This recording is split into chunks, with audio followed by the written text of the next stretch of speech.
Om Swastiastu. Perkenalkan, nama saya Putu Ayu Mahadewi dengan NIM 202402010028. Saya dari Prodi Bimbingan dan Konseling Fakultas Ilmu Sosial dengan mata kuliah Pengembangan Pribadi Konselor. Di sini saya akan mencuplikan sedikit durasi video tentang soal yang sudah dikasihkan oleh dosen pengampu saya, yaitu adapun beberapa materi yang akan saya jelaskan itu sebagai berikut. Baik, ada pun beberapa materi yang akan saya paparkan, yaitu yang pertama, konsep dasar dan urgensi pengembangan pribadi dalam profesi konseling. Yang kedua, peran konselor dalam berbagai konteks layanan. Yang ketiga, konsep kesadaran diri dan refleksi pribadi. Yang keempat, strategi regulasi emosi bagi konselor. Yang kelima, prinsip-prinsip etika profesi konselor. Yang keenam, tanggung jawab dan profesional dan kode etik. Yang ketujuh, teknik komunikasi efektif dalam hubungan konseling. Dan yang terakhir, pengembangan empati dan keterampilan mendengarkan aktif. Baik, yang pertama saya akan menjelaskan tentang konsep dasar dan urgensi pengembangan pribadi dalam profesi konseling. Konsep dasar pengembangan pribadi dalam profesi konseling yaitu pengembangan pribadi adalah proses di mana seorang profesional termasuk konselor bisa secara aktif meningkatkan kesadaran diri, kompetensi emosional, dan kemampuan interpersonal mereka. Dalam konteks profesi konseling, pengembangan pribadi melibatkan refleksi diri, peningkatan kepekaan terhadap emosi dan sikap, serta penguatan nilai-nilai etis yang mendukung efektivitas dalam membantu klien itu sendiri. Adapun beberapa aspek utama dari pengembangan pribadi dalam profesi konseling tersebut yaitu meliputi yang pertama, kesadaran diri. Mengenali kekuatan dan kelemahan, bias dan reaksi pribadi yang mempengaruhi proses konseling. Yang kedua, pengelolaan emosi, yaitu mampu mengendalikan emosi sendiri agar tidak mengganggu proses konseling itu sendiri. Yang ketiga, pengembangan kompetensi interpersonal, yaitu meningkatkan kemampuan mendengarkan aktif, empati, dan komunikasi secara efektif. Dan yang terakhir, refleksi profesional, yaitu secara rutin bisa meninjau dan mengevaluasi praktik dan pengalaman untuk perbaikan berkelanjutan. Urgensi pengembangan pribadi dalam profesi konseling. Pengembangan pribadi sangat penting karena beberapa alasan, yaitu sebagai berikut. Yang pertama, meningkatkan efektivitas konselor. Konselor yang terus mengembangkan diri mampu memahami dan merespon kebutuhan klien dengan lebih baik. Jadi, kesadaran diri membantu dalam mengelola bias dan meningkatkan kepekaan terhadap beragam latar belakang dan masalah klien itu sendiri. Yang kedua, mempertahankan standar etika dan profesionalisme, yaitu pengembangan pribadi bisa memastikan bahwa konselor tetap berpegangan pada prinsip etika dan kode etik profesi, serta mampu menjaga batasan profesional dan empati mereka. Yang ketiga, mengelola stres dan burnout. Profesi konseling bisa menuntut secara emosional. Pengembangan pribadi membantu konselor dalam mengelola stres dan menjaga keseimbangan emosional sehingga dapat bertugas secara lebih berkelanjutan. Selanjutnya, meningkatkan kepercayaan diri dan kompetensi, yaitu dengan terus belajar dan berkembang, konselor mungkin akan merasa lebih percaya diri dalam menghadapi berbagai situasi dan tantangan yang kompleks. Selanjutnya, ada kontribusi terhadap perkembangan profesi, yaitu pengembangan pribadi yang berkelanjutan juga dapat mendorong inovasi dan meningkatkan kualitas layanan konseling secara umum. Jadi dapat mendukung kemajuan mendukung kemajuan profesi secara nasional maupun internasional. Jadi dapat kita simpulkan, pengembangan pribadi adalah fondasi utama dalam profesi konseling. Ia tidak hanya meningkatkan kualitas layanan yang diberikan kepada klien itu, tetapi juga menjaga keberlangsungan dan integritas profesi. Oleh karena itu, konselor perlu menjadikan pengembangan pribadi sebagai bagian integral dari perjalanan profesional mereka sendiri. Adapun beberapa contoh konsep dasar dan urgensi pengembangan pribadi dalam profesi konseling, yaitu yang pertama, konsep dasar pengembangan pribadi dan profesi konseling. Yang pertama ada kesadaran diri, self atau awareness, yaitu seorang konselor harus memahami kekuatan, kelemahan, nilai dan keyakinannya sendiri agar dapat membantu klien secara efektif tanpa bias pribadi. Yang kedua, pengendalian diri atau self-regulation, yaitu mampu mengelola emosi dan reaksi diri saat berinteraksi dengan klien itu sendiri sehingga terciptanya lingkungan yang aman dan nyaman. Yang ketiga, ada empati dan kepekaan, yaitu empati atau sensitivity, yaitu mengembangkan kemampuan memahami dan merasakan pengalaman klien secara lebih mendalam untuk membangun hubungan yang trustful. Sekian penjelasan materi yang pertama, dan saya akan melanjutkan penjelasan materi yang kedua. Baik, adapun materi yang kedua yang akan saya jelaskan yaitu tentang peran konselor dalam berbagai konteks layanan. Yang pertama, peran konselor dalam layanan sekolah atau yaitu meliputi pembimbing akademik dan karir, yaitu bisa membantu siswa memahami potensi diri, minat mereka atau bakat mereka untuk menentukan jalur pendidikan dan karir yang sesuai dengan diri siswa atau klien itu sendiri. Yang kedua, yaitu sebagai pendukung emosional dan sosial, yaitu bisa memberikan bimbingan dalam mengatasi masalah klien, baik itu masalah pribadi, sosial, ataupun konflik dengan teman sebaya mereka. Selanjutnya ada pencegahan dan promosi kesejahteraan, yaitu bisa melakukan program-program pencegahan masalah, perilaku, dan promosi kesehatan mental di lingkungan sekolah. Yang kedua, adapun peran konselor dalam layanan klinis atau profesional, yaitu meliputi penyediaannya terapi dan konseling, yaitu bisa membantu individu dengan masalah kesehatan mental seperti kecemasan, depresi, trauma, ataupun gangguan perilaku. Yang kedua, diagnostik atau rekomendasi, yaitu bisa melakukan asesmen atau memahami kondisi klien itu sendiri dan bisa merekomendasikan langkah penanganan yang tepat atau bisa merujuk ke rujukan profesional lainnya jika hal itu diperlukan oleh siswa atau klien itu sendiri. Selanjutnya ada peningkatan kesejahteraan psikologis, yaitu mendorong perkembangan pribadi dan resilien klien melalui intervensi yang sesuai dengan siswa atau klien itu sendiri.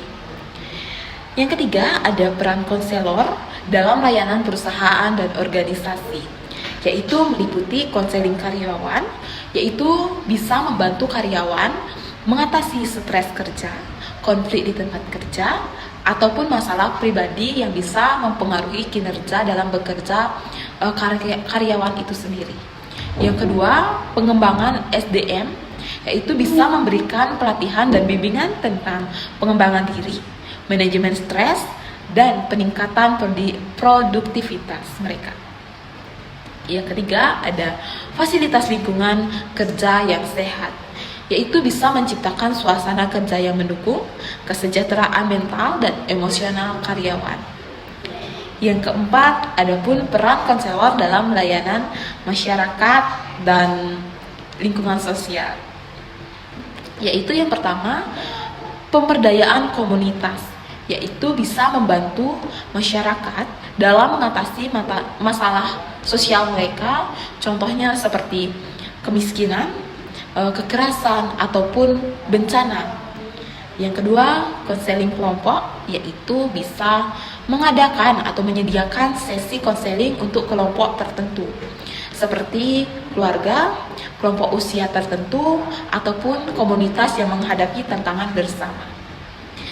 Adapun advokasi dan edukasi, yaitu meliputi meningkatkan kesadaran masyarakat tentang pentingnya kesehatan mental itu sendiri dan hak-hak mereka. Selanjutnya yang kelima, ada peran konselor dalam layanan keluarga, yaitu meliputi mediasi konflik keluarga, yaitu bisa membantu menyediakan atau menyelesaikan konflik dan memperbaiki komunikasi antara anggota keluarga itu sendiri. Kedua, ada bimbingan perkawinan dan parenting, yaitu bisa memberikan saran dan pelatihan untuk membangun hubungan keluarga yang harmonis dan mendukung perkembangan anak. Selanjutnya, jadi dapat disimpulkan bahwa peran konselor itu sangatlah beragam dan dapat disesuaikan dengan konteks layanan yang diberikan.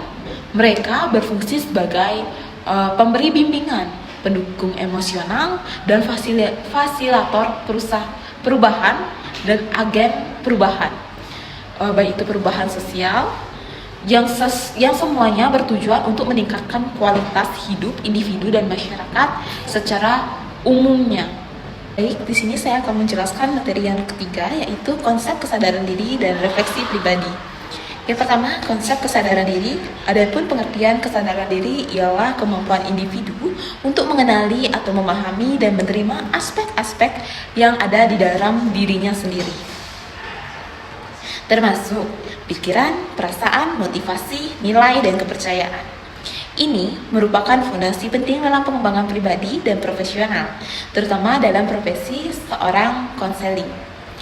Adapun komponen utama kesadaran diri yaitu meliputi pertama, pengakuan terhadap emosi dan reaksi pribadi, yaitu bisa mengetahui apa yang dirasakan dan mengapa tertentu situasi memicu reaksi tersebut. Yang kedua, pemahaman terhadap kekuatan dan kelemahan, yaitu bisa menyadari kemampuan dan keterbatasan di dalam diri kita sendiri.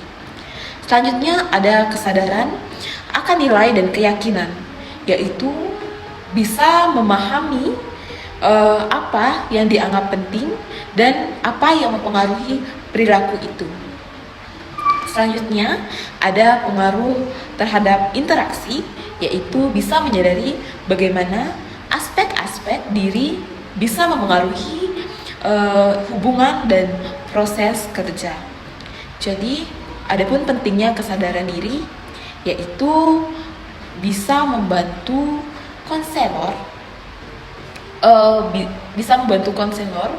untuk mengelola bias atau pribadi saat berinteraksi dengan klien. Yang kedua, bisa meningkatkan efektivitas komunikasi dan empati. Ketiga, ada menjadi dasar dalam pengembangan pribadi dan profesional yang berkelanjutan. Yang kedua, ada refleksi pribadi, yaitu adapun pengertian refleksi pribadi adalah proses atau introspeksi yang dilakukan setiap individu untuk mengevaluasi pengalaman, tindakan, dan perasaan mereka. Melalui refleksilah seseorang dapat memperoleh wawasan tentang diri mereka sendiri, memperbaiki kelemahan, dan memperkuat kekuatan. Jadi, adapun karakteristik utama refleksi pribadi, yaitu yang pertama, kesadaran terhadap pengalaman, yaitu mengkaji pengalaman masa lalu dan bagaimana hal tersebut atau pengalaman tersebut bisa mempengaruhi diri kita sendiri.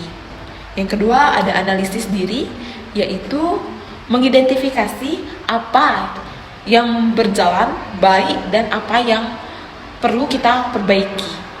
Yang ketiga, ada pembelajaran berkelanjutan, yaitu menggunakan wawasan dari refleksi untuk pengembangan diri di masa depan atau masa yang akan datang. Jadi pentingnya refleksi pribadi, yaitu yang pertama bisa untuk membantu konselor menjadi lebih baik atau lebih sadar akan bias dan asumsi mereka. Yang kedua, meningkatkan kompetensi dan kualitas layanan yang diberikan. Yang ketiga, bisa untuk mendukung pertumbuhan pribadi dan potensi secara berkelanjutan. Dapat kita simpulkan bahwa kesadaran diri dan refleksi pribadi saling berkaitan dan sangat penting dalam profesi konselor. Contohnya seperti konseling, keduanya memungkinkan individu untuk mengenali diri secara jujur dan bisa memperbaiki kekurangan dan mengembangkan kekuatan sehingga bisa atau mampu memberikan layanan yang lebih baik lagi atau lebih efektif untuk kedepannya. Baik, adapun materi yang keempat yang akan saya jelaskan yaitu tentang strategi regulasi emosi bagi konselor. Strategi regulasi emosi bagi konselor, adapun pengertian yang pertama yaitu strategi regulasi. Emosi adalah teknik dan cara yang digunakan setiap individu untuk bisa mengelola atau mengendalikan dan menyesuaikan emosi mereka agar tetap stabil dan efektif dalam berbagai situasi. Bagi konselor, pengelolaan emosi sangat penting karena mereka dapat memberikan layanan yang profesional, empatik, dan tidak terpengaruh oleh emosi pribadi yang berlebihan. Mengapa regulasi emosi penting bagi konselor? Yaitu untuk yang pertama, meningkatkan efektivitas interaksi, yaitu bisa membantu konselor tetap tenang dan fokus saat menghadapi klien dengan masalah yang kompleks atau emosional.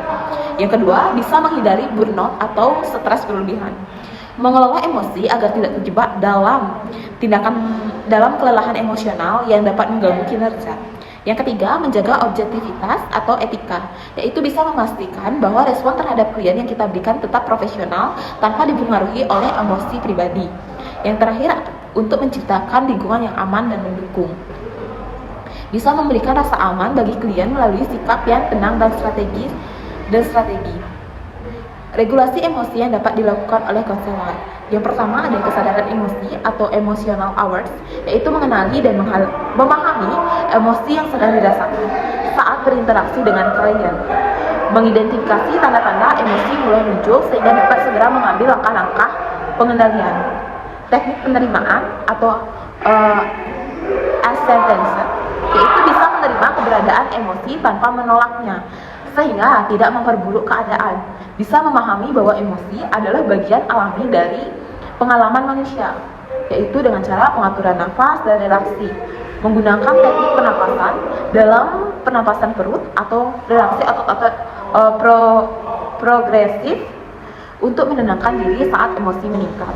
Yang ketiga ada dispanasi emosional, yaitu mengubah cara pandang terhadap situasi untuk mengurangi dampak emosional yang berlebihan, misalnya dengan melihat masalah dari sudut pandang yang lebih objektif. Selanjutnya ada pengalihan perhatian, yaitu mengalihkan perhatian dari emosi yang tidak konstruktif ke hal-hal yang lebih positif. Selanjutnya saya akan menjelaskan tentang prinsip-prinsip etika profesi seorang konselor. Prinsip-prinsip etika profesi konselor. Etika profesi konselor merupakan pedoman, moral, dan standar perilaku yang harus dijunjung tinggi dalam menjalankan tugas dan tanggung jawab sebagai seorang konselor. Prinsip-prinsip ini bertujuan untuk memastikan bahwa konselor bertindak secara profesional, bertanggung jawab, dan bisa menghormati hak-hak kliennya.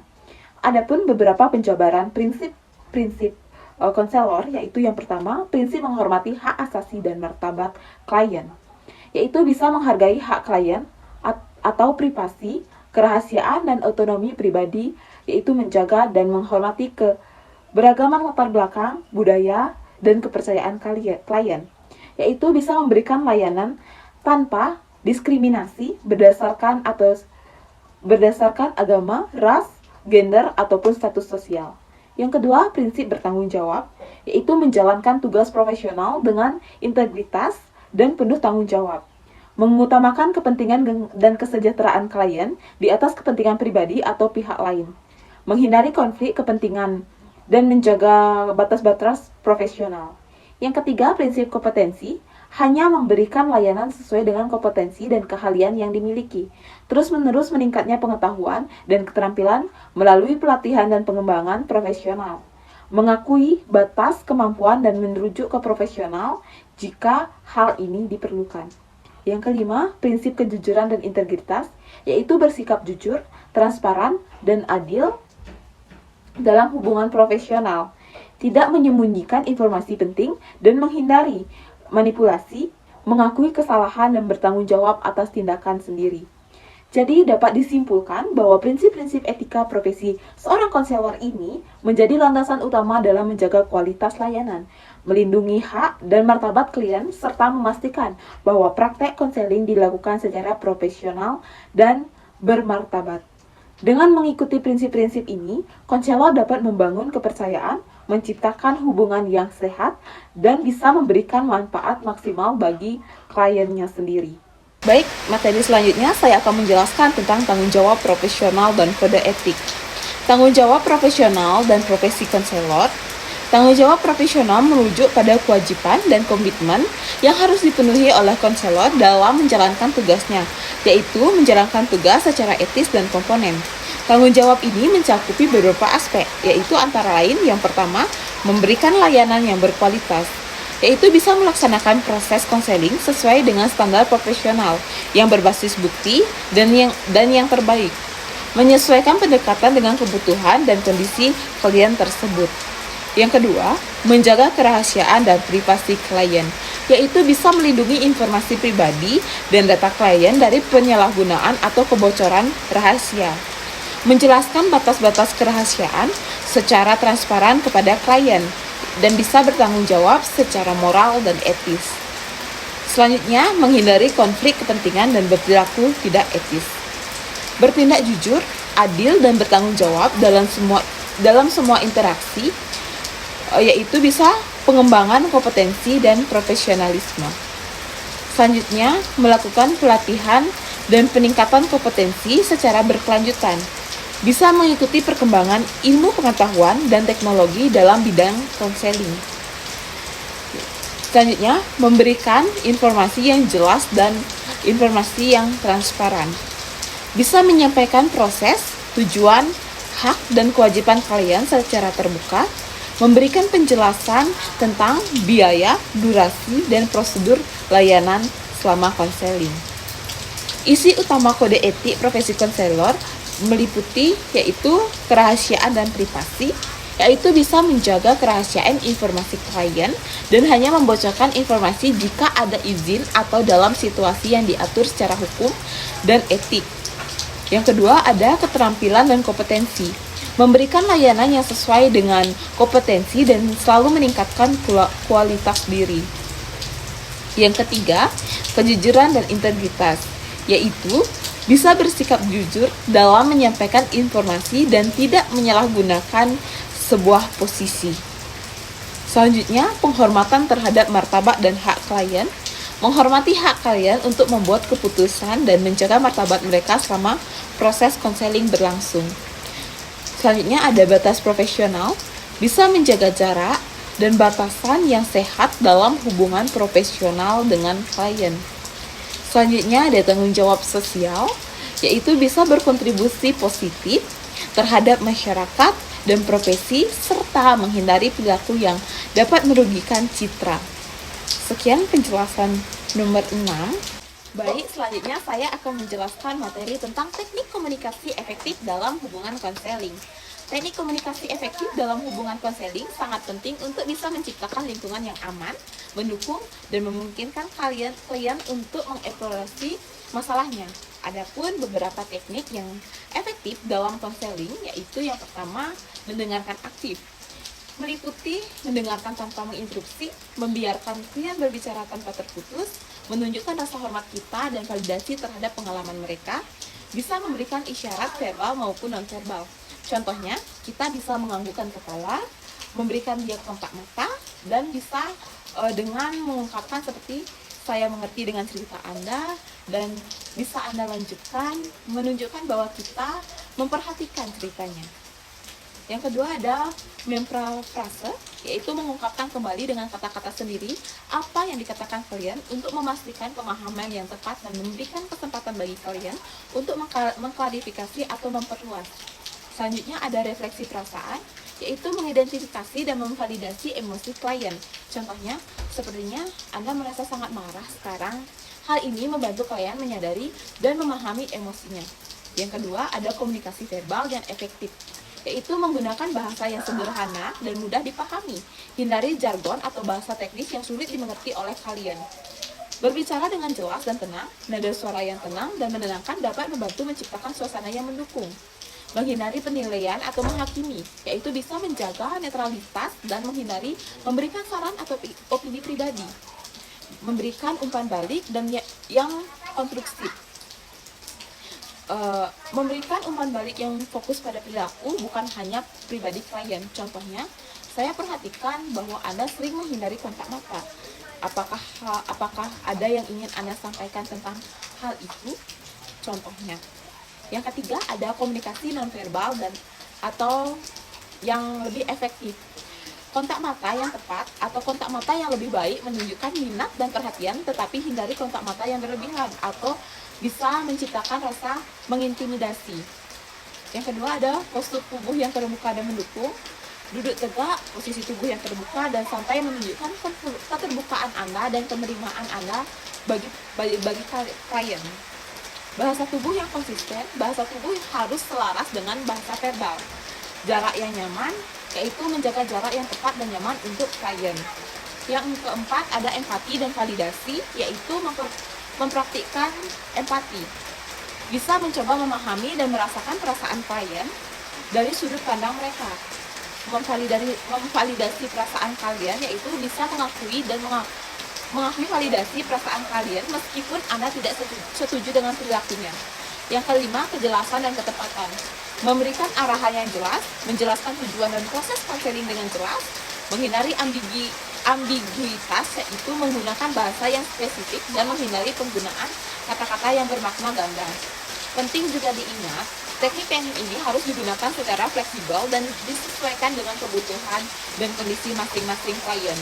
Penting untuk kita terus memperhatikan respon klien dan menyesuaikan gaya komunikasi Anda sendiri sesuai dengan respon tersebut.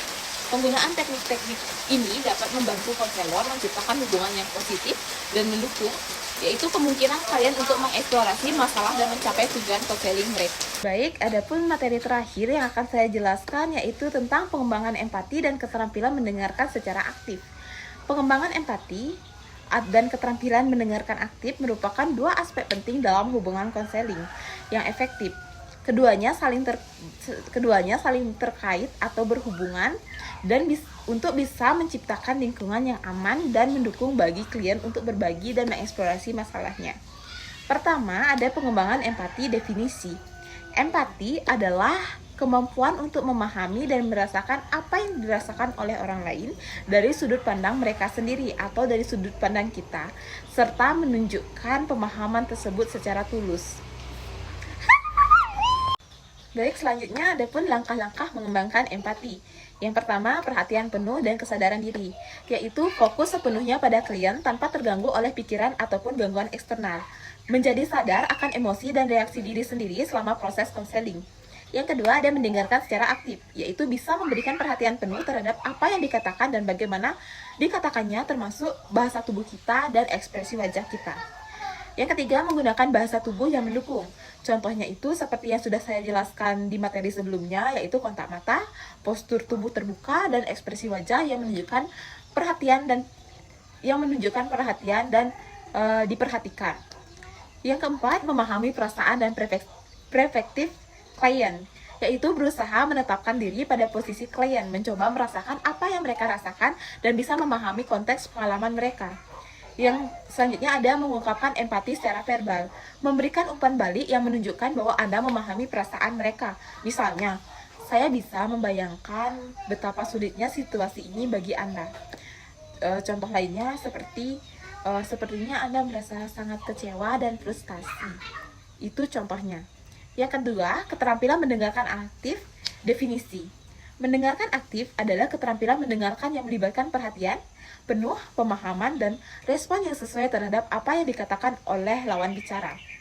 Komponen utama mendengarkan aktif yaitu perhatian penuh. Yang pertama, fokus sepenuhnya pada pesan yang disampaikan klien, menghindari gangguan, dan multitasking. Selanjutnya, memberikan isyarat verbal dan non-verbal, seperti mengganggu, kontak mata, dan ekspresi wajah yang menunjukkan bahwa Anda memperhatikan klien itu.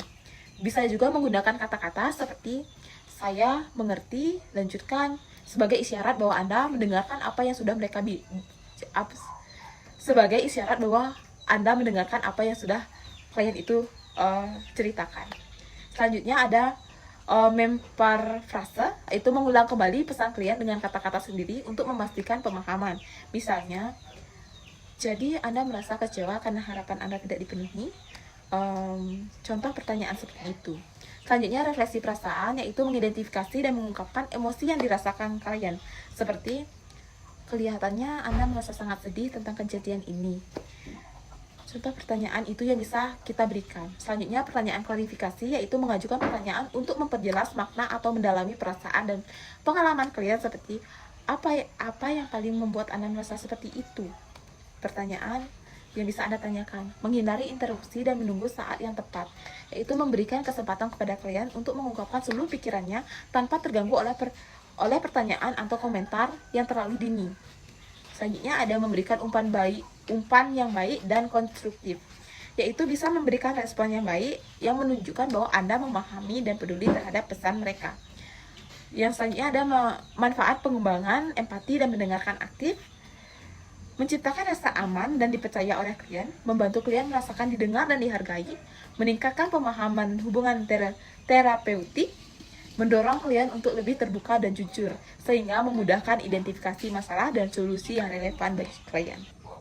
Baik, sekian cuplikan video dari pemaparan materi yang bisa saya sampaikan atau bisa saya paparkan. Kurang lebihnya saya minta maaf jika ada salah kata, baik disengaja maupun tidak disengaja. Saya tutup dengan Pramo Santi. Om Santi Santi Santi Om.